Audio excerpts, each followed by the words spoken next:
Hello hi ಎಲ್ಲರೂ ಹೇಗಿದ್ದೀರಾ? Welcome back to Aditya hobby blogs. Friends, ಇದು ನಿನ್ನೆ ಮತ್ತು ಇವತ್ತಿಂದು ವಿಡಿಯೋ ಆಗಿರುತ್ತೆ. ನಿನ್ನೆ ಸಾಯಂಕಾಲದಿಂದ ಇವತ್ತಿನವರೆಗೆ ಮಾಡಿರೋ ಅಂಥದ್ದು. ನಿನ್ನೆನೇ ನನ್ನ ಮನೆಯಲ್ಲಿ ಪೂಜೆ ಸಾಮಾನೆಲ್ಲ ತೊಳೆದಿಟ್ಕೊಂಡ್ಬಿಟ್ಟಿದ್ದೆ ನಿನ್ನೆ ಸಾಯಂಕಾಲನೇ. ಯಾಕೆಂದರೆ ಇವತ್ತು ಬೆಳಗ್ಗೆ ಎದ್ದು ಪೂಜೆ ಮಾಡಿ, ಗುರುವಾರ ಆಗಿದ್ದರಿಂದ ಪೂಜೆ ಮಾಡಿ ಆ್ಯಂಡ್ ಅಲಂಕಾರ ಮಾಡಿ, ಮುಕ್ಕುಡಕ್ಕೆಲ್ಲ ಅಲಂಕಾರ ಮಾಡಿ, ಮತ್ತು ನಾನು ದೇವ್ರಿಗೆ ಅಲಂಕಾರ ಮಾಡಿ ಪೂಜೆ ಮಾಡೋಕ್ಕಾಗಲ್ಲ ಅಂತ ಹೇಳಿ ನಾನು ಈ ಥರ ಮಾಡ್ಕೊಂಡಿದ್ದಂಥದ್ದು. ಆ್ಯಂಡ್ ಕಾಮಾಕ್ಷಿ ದೀಪದಲ್ಲೂ ಅಷ್ಟೇ. ಕಾಮಾಕ್ಷಿ ದೀಪದಲ್ಲಿ ಕೆಳಗಡೆಯಿಂದ ಹಿಡಿದು ಮೇಲ್ಗಡೆ ತುದಿ ಒಂದು ಕೌಂಟಿಂಗ್ ಅನ್ನೋದು ಒಂದು ಸ್ಟೆಪ್ಸ್ ಇರುತ್ತೆ. ಅದರಲ್ಲಿ ಲಾಭ ನಷ್ಟ ಲಾಭ ನಷ್ಟ ಲಾಭ ನಷ್ಟ ಅಂತ ಇರುತ್ತೆ. ಸೊ ನೀವು ಲಾಭ ನಷ್ಟ ಅಂತ ಲಾಭದಿಂದ ಸ್ಟಾರ್ಟ್ ಮಾಡಿ ಹೆಂಡಿಂಗು ಲಾಭ ಅಂತಲೇ ಬರಬೇಕು. ಆ ಥರದನ್ನ ನೋಡಿ ನೀವು ತೊಗೊಬೇಕಾಗತ್ತೆ. ಆಲ್ಮೋಸ್ಟ್ ಎಲ್ಲರೂ ಹಾಗೇ ತೊಗೊಳ್ಳೋದು.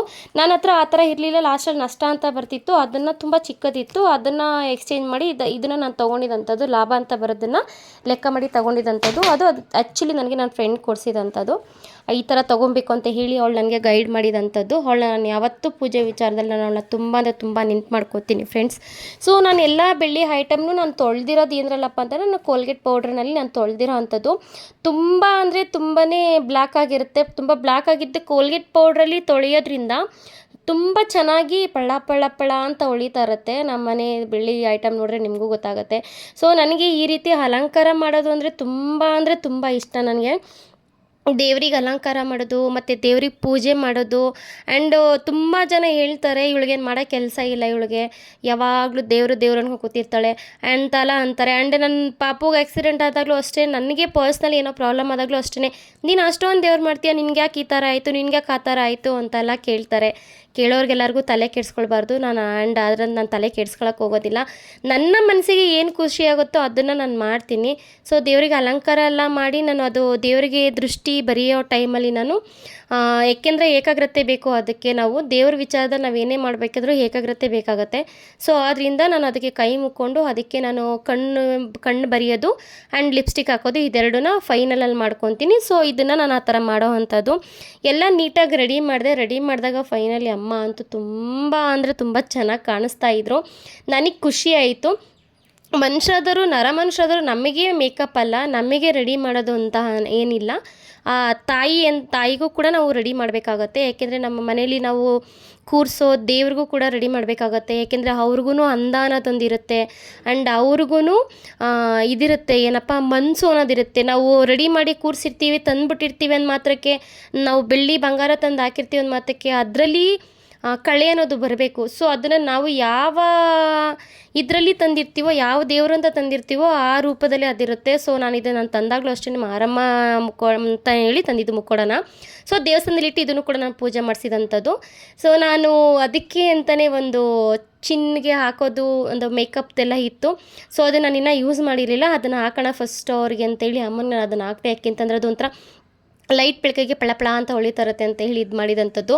ಇದನ್ನೆಲ್ಲ ನಾನು ಜ್ಯುವೆಲರಿ ಎಲ್ಲನೂ ಬಂದು ನಾನು ಚಿಕ್ಕಪೇಟೆನಲ್ಲಿ ತೊಗೊಂಡಿರೋ ಅಂಥದ್ದು. ಇಷ್ಟೇ ಅಲ್ಲ, ತುಂಬ ಅಂದರೆ ತುಂಬ ತೊಗೊಂಡಿದ್ದೀನಿ. ನನಗೂ ಅಷ್ಟು ನಾನು ತೊಗೊಂಡಿಲ್ಲ. ಸೊ ಅಷ್ಟೊಂದು ತೊಗೊಂಡಿದ್ದೀನಿ. ಫೈನಲ್ ನೋಡಿ ಎಷ್ಟು ಚೆನ್ನಾಗಿ ಕಾಣಿಸ್ತಾ ಇದ್ದಾರೆ. ಅದು ಕೆನ್ನೆ ಮೇಲೆ ಅದನ್ನು ಶೈನಿಂಗ್ಸ್ ಹಾಕಿರೋದು ಕತ್ಕೂ.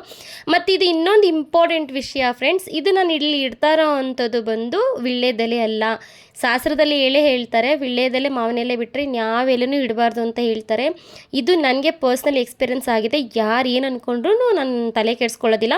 ಸೊ ನಾನು ಇಡೋದು ನಮ್ಮ ಮನೇಲಿರೋ ಮನಿ ಪ್ಲಾಂಟ್ ಎಲೆ. ಇದು ಸೇರಿಸಿ 5ನೇ ವಾರದಿಂದ ನಾನು ಇಡ್ತಾ ಇರೋದು. ನಾನು ತುಂಬ ಅಂದರೆ ತುಂಬ ಚೇಂಜಸ್ ಇದೆ. ನನಗೆ ಏನೋ ಒಂಥರ ಖುಷಿ ಆಗುತ್ತೆ, ಹೇಳೋದಕ್ಕೆ ನನಗೆ ಖುಷಿ ಆಗುತ್ತೆ. ಚೇಂಜಸ್ ಇದೆ. ನಿಮಗೆ ಯಾರಿಗಾದ್ರೂ ಒಂದು ಸಲ ನೀವು ಟ್ರೈ ಮಾಡಿ ನೋಡಿ. ನೀವು ಮನಿ ಪ್ಲ್ಯಾಂಟು ಅದು ಯಾವ ಥರ ವಿಳ್ಯೆದೆಲೆ ಆಕಾರದಲ್ಲಿ ಇರುತ್ತೆ, ಯೆಲ್ಲೋ ಕಲರ್ ಮಿಕ್ಸ್ ಇರೋದಂಥದ್ದನ್ನು ಕಟ್ ಮಾಡಿ ಹಾಕಿ. ಮತ್ತು ನಾನು ನಿಮಗೆ ಪದೇ ಹೇಳ್ತಾ ಇರ್ತೀನಿ, ನಾನು ನಿಮಗೆ ಮನೆ ಒರೆಸುವಾಗ ಇದನ್ನು ಸೇರಿಸ್ಕೊಂಡು ಇದು ಮಾಡಿ ಅಂತ. ಸೊ ಈ ವಿಡಿಯೋ ಬಂದು ಇವತ್ತಿನ ವಿಡಿಯೋ ಆಗಿರುತ್ತೆ. ಮಾರ್ನಿಂಗ್ ಬೇಗ ಎದ್ದು ನಾನು ನಮ್ಮ ಮನೇಲಿ ನೆನ್ನೆನೇ ಹೇಳಿಬಿಟ್ಟಿದ್ರು. ಮತ್ತು ಬೆಳಗ್ಗೆ ನೀನು ಬೇಗ ಎದ್ದಾಗಲೂ ಅಷ್ಟೇ ಮನೆ ಹಾಕ್ಸ್ಕೊಳಕ್ಕೆ ಹೋಗ್ತಾರೆ. ಹೋಗೋಕ್ಕೂ ಮುಂಚೆ ನೀನು ಮನೆಯೆಲ್ಲ ಒರೆಸಿ ಕ್ಲೀನ್ ಮಾಡಬೇಕಾಗತ್ತೆ ಆ್ಯಂಡ್ ಸ್ನಾನ ಮಾಡಿಕೊಂಡೇ ಮಾಡಬೇಕು ಅಂತ ಹೇಳಿದರು. ಆದ್ದರಿಂದ ನಾನು ಬೆಳಗ್ಗೆನೇ ಎದ್ದು ಸ್ನಾನ ಮಾಡಿಕೊಂಡು ನಾನು ಮನೆಯೆಲ್ಲ ಕ್ಲೀನಾಗಿ ಒರೆಸ್ಕೊತಾ ಇದ್ದೆ. ನಾನು ಫಸ್ಟು ದೇವ್ರ ಹತ್ರ ಹೋಗಿ ಕೈ ಮುಕ್ಕೊಂಡು ಆಮೇಲೆ ಮುಂದಿನ ಕೆಲಸ ಮಾಡ್ಕೊಳ್ಳೋದು. ಸೊ ಮನೆಯೆಲ್ಲ ಕ್ಲೀನ್ ಮಾಡ್ಕೊತಾ ಇದ್ದೆ. ನಾನು ಎದ್ದದೆಲ್ಲ ಮಾಡ್ಕೊಳ್ಳೋಷ್ಟ್ರಲ್ಲಿ ಪಾಪ ನನ್ನ ಮಗ ಈಚೆ ಬಂದ. ಅವನಂತೂ ಮಲ್ಕೊಳ್ಳೋಗ್ಲೂ ಬರೀ ಮೇಲೆ ಮನೆಗಿರ್ತಾನೆ. ಮನೇಲಿ ಇದ್ದು ಬಿಟ್ರೆ ಮಾತ್ರ ಅವನು ಚಡ್ಡಿ ಬಂದುಬಿಟ್ಟು ಬನೀನು ಅಂದ್ಬಿಟ್ಟು ಇನ್ನೇನು ಹಾಕಲ್ಲ. ಆ ಬನೀನು ತೆಗ್ದಾಕ್ಬಿಟ್ಟಿದ್ದಾನೆ. ಆ್ಯಂಡ್ ಆಮೇಲೆ ಮನೆಯೆಲ್ಲ ಒರೆಸ್ಕೊಂಡು ಕ್ಲೀನ್ ಮಾಡ್ಕೊಂಡು ಎಲ್ಲ ಮಾಡ್ಕೊಂಡಿದ್ದಾಯಿತು. ಮತ್ತು ಹೊಸ್ಲೆಲ್ಲ ಕ್ಲೀನ್ ಮಾಡ್ಕೊಬೇಕಲ್ಲ ಅಂತ ಹೇಳಿ ನಾನೇನು ಮಾಡಿದೆ, ಹೊಸ್ಲನ್ನ ಕ್ಲೀನ್ ಮಾಡಿಕೊಂಡೆ. ಹೊಸ್ಲ ಒರೆಸಿದ್ದ ನೀರಲ್ಲಿ ಮತ್ತೆ ನಾನು ಬಾಗಿಲನ್ನ ಒರ್ಸೋಕ್ಕೆ ಹೋಗಲ್ಲ, ಅದನ್ನು ನಾನು ಚೇಂಜ್ ಮಾಡ್ಕೊತೀನಿ. ಇದನ್ನೇ ಸ್ಟಾರ್ಟಿಂಗ್ ವೀಡಿಯೋದಲ್ಲಿ ನಾನು ನಿಮಗೆ ಈ ವಿಚಾರನ ಹೇಳಿದ್ದೀನಿ. ನಾನು ಹೊಸ್ಲು ಒರೆಸಿದ ಬಟ್ಟೆನೂ ಯೂಸ್ ಮಾಡಲ್ಲ ಆ್ಯಂಡ್ ಆ ನೀರನ್ನು ನೆಲ ಒರೆಸೋದಕ್ಕೆ ಯೂಸ್ ಮಾಡಲ್ಲ. ಆ್ಯಂಡ್ ನಾನು ಹೊಸ್ಲು ಒರೆಸೋದಕ್ಕೆ ನೆಲ ಒರೆಸೋದಕ್ಕೆ ಎರಡಕ್ಕೂ ಒಂದೇ ಕಲರ್ ಬಟ್ಟೆನೇ ಇಟ್ಕೊಂಡಿದ್ದೀನಿ, ಒಂದೇ ಥರದ್ದು, ಅದು ಗ್ರೀನ್ ಕಲರು. ಸೊ ಅದನ್ನೇ ಯೂಸ್ ಮಾಡ್ತೀನಿ. ಆ್ಯಂಡ್ ನಾನೆಲ್ಲ ಒರೆಸ್ಕೊಂಡು ಎಲ್ಲ ಮಾಡಿದ್ಮೇಲೆ ಹೊಸ್ಲಿಗೆ ಅರಿಶಿನ ಹಾಕಬೇಕಾಗಿತ್ತು. ಸೊ ಅರಿಶಿನಕ್ಕೆ ನಾನು ಜವಾದು ಪೌಡರು ಆ್ಯಂಡ್ ಇದು ಪ್ರತಿ ಒಂದು ವೀಡಿಯೋದಲ್ಲಿ ನಾನು ಹೇಳ್ತಾನೆ ಇರ್ತೀನಿ, ನಾನು ಹೊಸ್ಲು ಈ ಪೂಜೆ ಟೈಮಲ್ಲಿ ಇದನ್ನು ಯೂಸ್ ಮಾಡೇ ಮಾಡ್ತೀನಿ ಅಂತ. ಜವಾದು ಪೌಡರು ಸ್ವಲ್ಪ ನೀರು ಹಾಕಿ ಮಿಕ್ಸ್ ಮಾಡಿ ಹೊಸ್ಲಿಗೆ ನಾನು ಹಚ್ತಾ ಇರೋವಂಥದ್ದು. ಫ್ರೆಂಡ್ಸ್, ಹೊಸ್ಲಿಗೆ ಪ್ರತಿದಿನ ನಿಮ್ಮ ಕೈಲಿ ರಂಗೋಲಿ ಹಾಕೋಕ್ಕಾಗಿಲ್ಲ ಅಂದರೂ ಮಂಗಳವಾರ ಶುಕ್ರವಾರನಾದ್ರೂ ಮಿಸ್ ಮಾಡದೆ ಹಾಕಿ.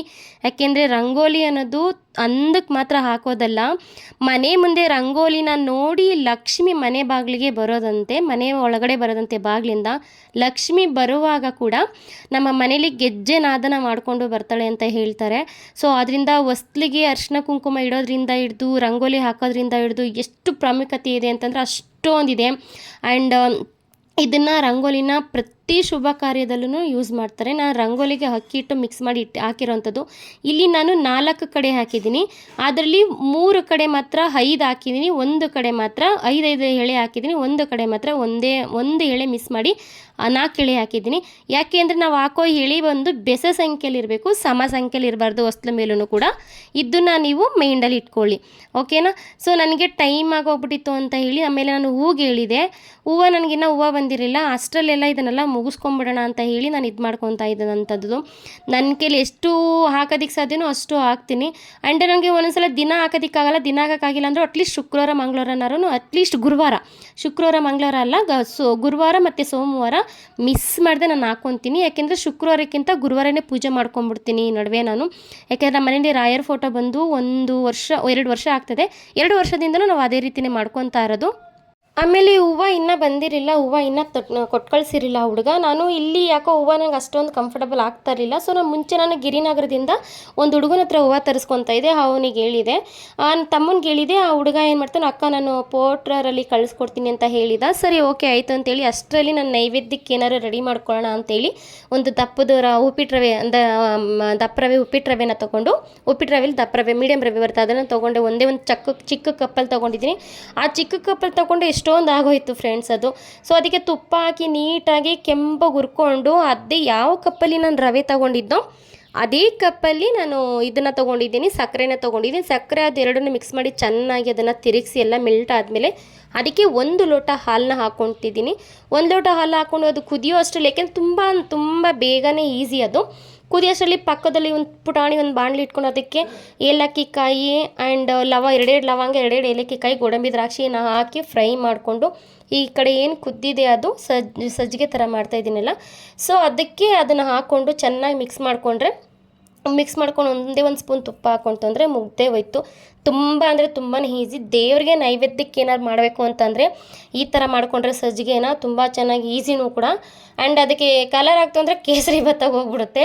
ಕೊನೆಗೆ ಅಷ್ಟರಲ್ಲಿ ಹೂವದವ್ರು ಬಂದ ತಕ್ಷಣ ನಮ್ಮ ಅಪ್ಪ ಹೋಗಿ ಕೆಳಗಡೆ ಈಸ್ಕೊಂಡು ಬಂದ್ಬಿಟ್ಟು ಹೂವು ಎಲ್ಲನೂ ಏನೇನು ಹೂವು ಕೊಟ್ಟಿದ್ದಾರೆ ಚೆಕ್ ಮಾಡ್ತೀನಿ ಅಂತ ಹೇಳಿ ಚೆಕ್ ಮಾಡ್ತಾಯಿದ್ರು. ಆ್ಯಂಡ್ ಆ ಹುಡುಗ ಹೂವು ಕೊಡ್ತಾನೆ ಫ್ರೆಂಡ್ಸ್, ಸೀರಿಯಸ್ ಆಗ್ಲೂ ಎಷ್ಟು ಚೆನ್ನಾಗಿ ಹೂವು ಕೊಡ್ತಾನೆ ಅಂತಂದರೆ ಅಷ್ಟು ಚೆನ್ನಾಗಿ ಹೂವು ಕೊಡ್ತಾನೆ. ಅವನು ಹೂವು ಕೊಡೋ ಇದಕ್ಕೆ ನಾವು ಕೇಳೋಕ್ಕೂ ಮುಂಚೆ ₹100 ಎಕ್ಸ್ಟ್ರಾ ಕೊಟ್ಬಿಡ್ಬೇಕೇನೋ ನಾವು ಅನ್ನೋ ಥರ ಹೂವು ಕೊಡ್ತಾನೆ. ಆಲ್ಮೋಸ್ಟ್ ಫ್ರೆಶ್ ಆಗಿರೋ ಹೂವನೇ ಕೊಡೋದು. ನಾನು ಕೇಳೋದಕ್ಕಿಂತ ಜಾಸ್ತಿ ಹೂವನೇ ಕೊಟ್ಟಿರ್ತಾನೆ ಅವನು. ಬಟ್ ಅದೇ ಅಮೌಂಟ್ ಹಾಕಿರ್ತಾನೆ, ಬಟ್ ಹೂವು ಮಾತ್ರ ಸ್ವಲ್ಪ ಜಾಸ್ತಿ ಹಾಕಿರ್ತಾನೆ. ಸೊ ತಂದಿದ ತಕ್ಷಣ ನಿನ್ನೆ ನಾನು ಒಂದೊಂದು ಹೂವು ಮೆಡಿಸಿದೆ, ಅದೆಲ್ಲ ಒಣಗೋಗ್ಬಿಟ್ಟಿತ್ತು. ಅದೆಲ್ಲ ಎತ್ತಿ ಕ್ಲೀನ್ ಮಾಡ್ಕೊಂಡಿದ್ದೆ. ಆ್ಯಂಡ್ ನಾನು ಕಮಲದ ಹೂವನ್ನ ನಾನು ಹೇಳೇ ಇರಲಿಲ್ಲ. ಅವ್ನು ಕೊಟ್ಟು ಕಳಿಸ್ತಾನೆ ನೋಡಿದ ತಕ್ಷಣ ನನಗೆ ಫುಲ್ ಖುಷಿಯಾಗೋಯ್ತು. ನನಗೆ ಅಪ್ಪ ಕೊಟ್ಟು ಕಳಿಸಿದನಲ್ಲ ಬಿಡು ಅಂತ. ಏಕೆಂತಂದರೆ ಸ್ಟಾರ್ಟಿಂಗಿಂದ ನನ್ನ ಹತ್ರ ಹೂವು ಇಸ್ಕೊತಾ ಇದೆ. ಸೊ ಮಧ್ಯದಲ್ಲಿ ಸ್ಟಾಪ್ ಮಾಡಿಬಿಟ್ಟಿದ್ದೆ. ನನಗೆ ಅವ್ನು ತಂದು ಕೊಡೋಕ್ಕಾಗಲ್ಲ ಅಕ್ಕ, ತುಂಬ ದೂರ ಅಂತ ಹೇಳಿದ. ಸೊ ಇವಾಗ ನಾನು ಅವ್ನಿಗೆ ಆ ಥರ ಪೋಟರ್ ಮಾಡಿಬಿಡಪ್ಪ, ನನಗೆ ಇಲ್ಲೆಲ್ಲ ಹೂವು ಅಡ್ಜಸ್ಟ್ ಆಗಲ್ಲ ಅಂತ ಹೇಳಿದಕ್ಕೆ ಅವನು ಮಾಡಿಕೊಟ್ಟಿದ್ದಾನೆ. ಇನ್ಮೇಲೆ ಈ ಥರನೇ ಮಾಡ್ಕೊಡ್ತೀನಿ ಬಿಡಿ ಅಕ್ಕ ಅಂತ ಹೇಳಿದ್ದಾನೆ. ಹೂವೆಲ್ಲ ತುಂಬ ಚೆನ್ನಾಗಿ ಕೊಟ್ಟಿದ್ದ. ಓಸಲಿ ಬೇರೆ ಕಡೆ ತಂದಿದ್ದಕ್ಕಿಂತ ಈ ಕಡೆ ಕಂಪೇರ್ ಮಾಡಿದ್ರೆ ತುಂಬ ಚೆನ್ನಾಗಿ ಕೊಟ್ಟಿದ್ದ. ಅದೇ ನನ್ನ ಅಪ್ಪಂಗೆ ಹೇಳ್ತಾ ಇದ್ದೆ, ಹೂವು ಎಷ್ಟು ಚೆನ್ನಾಗಿದೆ ನೋಡಪ್ಪ, ಒಂಥರ ನೋಡೋಕ್ಕೆ ಖುಷಿ ಆಗ್ತದೆ, ಮುಟ್ಟಕ್ಕೆ ಖುಷಿ ಆಗುತ್ತೆ ಅಂತ ಹೇಳ್ತಾಯಿದ್ದೆ. ನಮ್ಮ ಅಪ್ಪ ಹೂ ಅಂತ ಹೇಳ್ತಾಯಿದ್ರು. ಅವರು ಏನೋ ಒಂದು ನನ್ನನ್ನು ಆವಾಗವಾಗ ರೇಗಿಸ್ತಾ ಇರ್ತಾರೆ, ಆ ಥರ ಅವರೊಂಥರ ನಮ್ಮಪ್ಪ. ಅವರು ನೀನು ಒಂದು ಪೂಜಾರಿ ಕೆಲಸ ಸೇರ್ಕೊಂಬಿಡು ಹಾಗೆ ಹಿಂಗೆ ಅಂತ ಹೇಳ್ತಾರೆ. ಫೈನಲ್ ಅಲಂಕಾರ ಎಲ್ಲ ಮುಗಿದು ನಾನು ಅಷ್ಟೇ ಕರೆಂಟ್ ಹೊಂಟೋಗ್ಬಿಡ್ತು. ಮತ್ತು ನನ್ನ ಮಗನ ಫೋನಲ್ಲಿ ನಾನು ವಿಡಿಯೋ ಮಾಡಿದ್ದೈತೆ ಇನ್ನೊಂದು ವಿಡಿಯೋನ. ಸೊ ಅಲಂಕಾರ ಎಲ್ಲ ಮುಗಿದು ನಾನು ಪೂಜೆ ಮಾಡಿಕೊಂಡೆ. ನನಗೆ ನಿಜ ನಾನು ಯಾವಾಗಲೂ ಹೇಳೋದಷ್ಟೇ ನಿಮಗೆ, ನನಗೆ ಪೂಜೆ ಮಾಡೋದ್ರಲ್ಲಿ ಇರೋವಂಥ ಸಂತೋಷ ಇನ್ಯಾವುದ್ರಲ್ಲೂ ಸಿಗಲ್ಲ ನನಗೆ. ಸೊ ಅಷ್ಟು ಖುಷಿಯಾಗಿ ನಿಮ್ಮದೇ ಪೂಜೆ ಮಾಡಿದೆ. ಮತ್ತು ನಾನು ಪ್ರತಿ ಒಂದು ಸರಿ ನಾನು ಪೂಜೆ ಮಾಡುವಾಗ ನಾನು ನಿಮ್ಮ ಹತ್ರ ಹೇಳ್ತಾನೆ ಇರ್ತೀನಿ, ಸಾಂಬ್ರಾಣಿ ಧೂಪನ ಹಾಕುವಾಗ ಮನೆಯಲ್ಲಿ ಮೂಲೆ ಮೂಲೆಗೂ ಧೂಪ ಹಾಕಿ. ಮೂಲೆಗೂ ನೀವು ಧೂಪ ಹಾಕೋದ್ರಿಂದ ನೆಗೆಟಿವ್ಸ್ ಅನ್ನೋದೇನಿರುತ್ತೆ ಅದೆಲ್ಲ ಹೋಗುತ್ತೆ. ಅದು ಮೂಲೆಗೂ ಧೂಪ ಹಾಕೋದ್ರಿಂದ ನಾನು ಅದೇ ರೀತಿಯೇ ನಾನು ಮಾಡ್ಕೊಳ್ಳೋದು. ನಾನು ಮೂಲೆಗೂ ಧೂಪ ಹಾಕ್ತೀನಿ. ಹಾಕೋ ಟೈಮಲ್ಲಿ ನಾನು ಹೇಳಿದ್ನಲ್ಲ, ಬಲ್ಮುರಿ 2 ಮುರಿ, ಕೊಬ್ಬರಿ ತುರಿ, ಮತ್ತು ಸ್ವಲ್ಪ ಚಕ್ಕೆ, ಲವಂಗ, ಏಲಕ್ಕಿ ಕಾಯಿ ಇದನ್ನೆಲ್ಲ, ಆಮೇಲೆ ಬಿಳಿ ಸಾಸಿವೆ ಇದನ್ನೆಲ್ಲ ಹಾಕ್ತೀನಿ ನಾನು. ಚೂರನ್ನ ಹಾಕಿ ಅದಕ್ಕೆ ನಾನು ಧೂಪನ ಕೊಡೋ ಅಂಥದ್ದು. ಸೊ ಫೈನಲ್ ಎಲ್ಲ ಪೂಜೆ ಎಲ್ಲ ಮುಗಿದು ನಾನು ನಮ್ಮ ಮನೆಯಲ್ಲಿ ಕೂತ್ಕೊಂಡು ನಮ್ಮ ಅಮ್ಮನ ಹತ್ರ ಕೇಳ್ಕೊಂಡಾಗ ನಿಜವೂ ಯಾರು ಬಿಡ್ತಾರೋ ಅವಳು ಮಾತ್ರ ಕೊಟ್ಟಿರ್ತಾಳೆ. ನನಗೆ ತುಂಬ ಖುಷಿ ಆಗುತ್ತೆ. ಆ್ಯಂಡ್ ಇವತ್ತಿನ ವಿಡಿಯೋ ನೆನ್ನೆ ಮತ್ತು ಇವತ್ತಿನ ವಿಡಿಯೋ ಇದಾಗಿತ್ತು. ಇಷ್ಟ ಆಗಿದ್ರೆ ಲೈಕ್ ಮಾಡಿ, ಶೇರ್ ಮಾಡಿ, ಕಮೆಂಟ್ ಮಾಡಿ, ಸಬ್ಸ್ಕ್ರೈಬ್ ಮಾಡ್ಕೊಂಡು ವಿಡಿಯೋ ನೋಡಿ. Thank you so much. Please